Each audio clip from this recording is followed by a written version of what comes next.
MDH chana masala. ಈಗ ಕಡಲೆ ಇರಲಿ, ಹಲಸಂಡೆ ಬೀಜ, ಕಪ್ಪು ಕಡಲೆ ಅಥವಾ ಬಿಳಿ ಕಡಲೆ, ಎಲ್ಲವೂ ಸ್ವಾದಿಷ್ಟವಾಗುತ್ತೆ. MDH. ಡಿಸಿಎಂ ಡಿಕೆ ದಾವೋಸ್ ಪ್ರಯಾಣ ದಿಢೀರ್ ರದ್ದಾಗಿದೆ. ಸದ್ಯ ದೆಹಲಿಯಲ್ಲೇ ಡಿಸಿಎಂ ಡಿಕೆ ಶಿವಕುಮಾರ್ ಅವರು ಠಿಕಾಣಿ ಹೂಡಿದ್ದಾರೆ. ರಾಜಕೀಯ ಬೆಳವಣಿಗೆಯ ಹಿನ್ನೆಲೆಯಲ್ಲಿ ದೆಹಲಿಯಲ್ಲೇ ಇದ್ದಾರೆ ಡಿಸಿಎಂ ಡಿಕೆ ಶಿವಕುಮಾರ್ ಅವರು. ನಿಗದಿಯಂತೆ ನಾಳೆ ದಾವೋಸ್ಗೆ ಡಿಕೆ ಶಿವಕುಮಾರ್ ಅವರು ತೆರಳಬೇಕಿತ್ತು, ಆದರೆ ದಿಢೀರ್ ಅಂತ ಕ್ಯಾನ್ಸಲ್ ಆಗಿದೆ. ಹೈಕಮಾಂಡ್ನಿಂದ ಕರೆ ಬರುವ ನಿರೀಕ್ಷೆಯಲ್ಲಿ ಡಿಸಿಎಂ ಡಿಕೆ ಶಿವಕುಮಾರ್ ಅವರಿದ್ದಾರೆ. ದಾವೋಸ್ ಪ್ರಯಾಣ ರದ್ದುಗೊಳಿಸಿ ದೆಹಲಿಯಲ್ಲೇ ಸದ್ಯಕ್ಕೆ ವಾಸ್ತವ್ಯವನ್ನ ಹೂಡಿದ್ದಾರೆ. ನಿನ್ನೆ ರಾಹುಲ್ ಗಾಂಧಿಯವರನ್ನ ಭೇಟಿಯಾಗಿದ್ರು ಸಿಎಂ ಆಪ್ತ ಕೆಜೆ ಜಾರ್ಜ್ ಅವರು. ರಾಹುಲ್ ಗಾಂಧಿ ಭೇಟಿಗೂ ಮುನ್ನ ಡಿಕೆ ಜೊತೆ ಒಂದಷ್ಟು ಚರ್ಚೆಯೂ ಕೂಡ ಆಗಿತ್ತು. ಇದೀಗ ಏಕಾಏಕಿ ಡಿಕೆ ಶಿವಕುಮಾರ್ ಅವರ ದಾವೋಸ್ ಪ್ರಯಾಣ ರದ್ದಾಗಿರುವುದು ತೀವ್ರ ಕುತೂಹಲವನ್ನ ಮೂಡಿಸಿದೆ. ಈಗಾಗಲೇ ನಿಗದಿಯಾದಂತೆ ನಾಳೆ ದಾವೋಸ್ಗೆ ಡಿಕೆ ಶಿವಕುಮಾರ್ ಅವರು ತೆರಳಬೇಕಿತ್ತು, ಆದರೆ ಯಾವಾಗ ಹೈಕಮಾಂಡ್ನಿಂದ ಕರೆ ಬರುತ್ತೋ ಗೊತ್ತಿಲ್ಲ. ಬಂದ ತಕ್ಷಣ ನಾಯಕರನ್ನ ಭೇಟಿ ಆಗಬೇಕಲ್ಲ, ಆ ಕಾರಣದಿಂದಾಗಿ ಅವರು ದಾವೋಸ್ ಪ್ರಯಾಣವನ್ನೇ ರದ್ದು ಮಾಡಿದ್ದಾರೆ ಅನ್ನೋ ಮಾಹಿತಿ ಸಿಕ್ಕಿದೆ. ಅವರು ದೆಹಲಿಯಲ್ಲೇ ಬೀಡು ಬಿಟ್ಟಿದ್ದಾರೆ. ಈ ಕುರಿತು ಮತ್ತಷ್ಟು ಮಾಹಿತಿಯನ್ನು ಕೊಡೋದಕ್ಕೆ ನಮ್ಮ ಪ್ರತಿನಿಧಿ ಪ್ರಮೋದ್ ನೇರ ಸಂಪರ್ಕದಲ್ಲಿದ್ದಾರೆ. ಪ್ರಮೋದ್, ದಾವೋಸ್ ಪ್ರಯಾಣವನ್ನ ಕೂಡ ಕ್ಯಾನ್ಸಲ್ ಮಾಡ್ಕೊಂಡಿದ್ದಾರೆ, ಯಾವಾಗ ಬೇಕಾದರೂ ಕರೆ ಬರಬಹುದು ಅನ್ನೋ ನಿರೀಕ್ಷೆಯಲ್ಲಿದ್ದಾರೆ. ಗುಡ್ ನ್ಯೂಸ್ ಸಿಗುತ್ತಾ ಅನ್ನೋ ಕಾತರತೆ ಡಿಕೆ ಶಿವಕುಮಾರ್ ಅವರಲ್ಲೂ ಕೂಡ ಹೆಚ್ಚಾಗಿದೆ.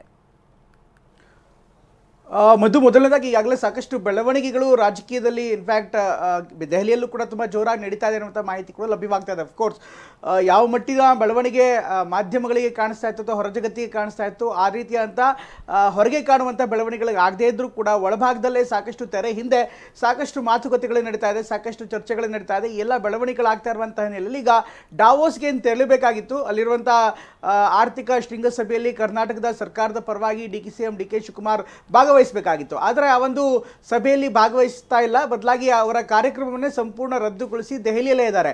ಒಂದು ಅತ್ತ ಚುನಾವಣಾ ರಾಜಕೀಯ ಅಥವಾ ಅಸ್ಸಾಂನ ಚುನಾವಣಾ ತಂತ್ರಗಾರಿಕೆ ಅಂತ ಒಂದು ವಿಚಾರ, ಅಟ್ ದ ಸೇಮ್ ಟೈಮ್ ಕರ್ನಾಟಕದ ರಾಜಕೀಯ ಬೆಳವಣಿಗೆ ಕೂಡ ದೆಹಲಿ ಮಟ್ಟದಲ್ಲಿ ಸ್ವಲ್ಪ ಬಿರುಸನ್ನು ಪಡೆದುಕೊಳ್ಳುವಂಥ ಲಕ್ಷಣಗಳು ಕಾಣಿಸ್ತಾ ಇದೆ. ಯಾಕೆಂದರೆ ನಿನ್ನೆ ತಾನೇ ಜಾರ್ಜ್ ಅವರು ರಾಹುಲ್ ಗಾಂಧಿ ಅವ್ರನ್ನ ಭೇಟಿಯಾಗಿದ್ದಾರೆ, ಅದಕ್ಕಿಂತ ಮೊದಲು ಡಿಕೆ ಶಿವಕುಮಾರ್ ಅವ್ರನ್ನ ಭೇಟಿಯಾಗಿದ್ದಾರೆ. ಹೀಗಾಗಿ ಈ ಎಲ್ಲ ಬೆಳವಣಿಗೆಗಳು ಆಗ್ತಾ ಇರುವಂಥ ಹಿನ್ನೆಲೆಯಲ್ಲಿ ತಮ್ಮ ಪ್ರವಾಸವನ್ನು ರದ್ದುಗೊಳಿಸಿ ಅವರು ದೆಹಲಿಯಲ್ಲೇ ಮೊಕ್ಕಾಂ ಹೂಡ್ತಾ ಇದ್ದಾರೆ, ದೆಹಲಿಯಲ್ಲೇ ವಾಸ್ತವ್ಯವನ್ನು ಮಾಡ್ತಾ ಇದ್ದಾರೆ. ಈ ಕಾರಣಕ್ಕೋಸ್ಕರ ಅವರ ಪ್ರವಾಸ ರದ್ದಾಗಿರುವಂಥದ್ದು ಸಾಕಷ್ಟು ಮಹತ್ವವನ್ನು ಪಡೆದುಕೊಂಡಿದೆ. ಅಫ್ಕೋರ್ಸ್ ಈಗಾಗಲೇ 22ನೇ ತಾರೀಕಿಂದ ಅಧಿವೇಶನ ಆರಂಭವಾಗುತ್ತೆ, ಅಲ್ಲಿಂದ ಡಿಕೆ ಪ್ರವಾಸ ರದ್ದಾಗಿದೆಯಾ ಅನ್ನುವಂಥ ಒಂದು ಪ್ರಶ್ನೆ ಬರ್ಬೋದು. ಆದರೆ ಅವರ ಶೆಡ್ಯೂಲ್ ಆಗಿದ್ದಂಥ ಕಾರ್ಯಕ್ರಮವೇ 18ರಿಂದ 22ರ ತನಕ ಶೆಡ್ಯೂಲ್ ಆಗಿದ್ದಂಥ ಕಾರ್ಯಕ್ರಮ. ಹೀಗಾಗಿ ಈಗ 18ನೇ ತಾರೀಕು ಅಂದರೆ ನಾಳೆ ಹೋಗಬೇಕಾಗಿರುವಂಥ ಕಾರ್ಯಕ್ರಮ ರದ್ದಾಗಿರುವಂಥ ಹಿನ್ನೆಲೆಯಲ್ಲಿ ಅವರು ಮತ್ತೆ ದೆಹಲಿಯಲ್ಲೇ ಇರ್ತಾರೆ ಅನ್ನುವಂಥ ಮಾಹಿತಿ ಲಭ್ಯವಾಗ್ತಾ ಇದೆ. ಜೊತೆಗೆ ಇವತ್ತು ಭೀಮಣ್ಣ ಖಂಡ್ರೆ ಅವರ ಪಾರ್ಥಿವ ಶರೀರದ ಅಂತಿಮ ದರ್ಶನವನ್ನು ಪಡೆದು ಮತ್ತೆ ವಾಪಸ್ ದೆಹಲಿಗೆ ಹೋಗ್ತಾ ಇದ್ದಾರೆ. ದೆಹಲಿಯಿಂದಲೇ ಬೀದರ್ಗೆ ಬರ್ತಾ ಇದ್ದಾರೆ. ಬೀದರ್ನಲ್ಲಿ ಕಾರ್ಯಕ್ರಮ ಮುಗಿಸಿ ಅಥವಾ ಅಂತಿಮ ದರ್ಶನವನ್ನು ಮುಗಿಸಿ ಆ ಬಳಿಕ ಮತ್ತೆ ದೆಹಲಿಗೆ ಹೋಗ್ತಾ ಇದ್ದಾರೆ. ಹೀಗಾಗಿ ಅವರ ಸಂಪೂರ್ಣ ರಾಜಕೀಯ ವಿದ್ಯಮಾನಗಳನ್ನು ಗಮನಿಸ್ತಾ ಇದ್ದಾರೆ. ಡಿ ಕೆ ಶಿವಕುಮಾರ್ ಸುತ್ತಮುತ್ತಲಿನ ಬೆಳವಣಿಗೆಗಳನ್ನ ಗಮನಿಸ್ತಾ ಇದ್ದಾರೆ.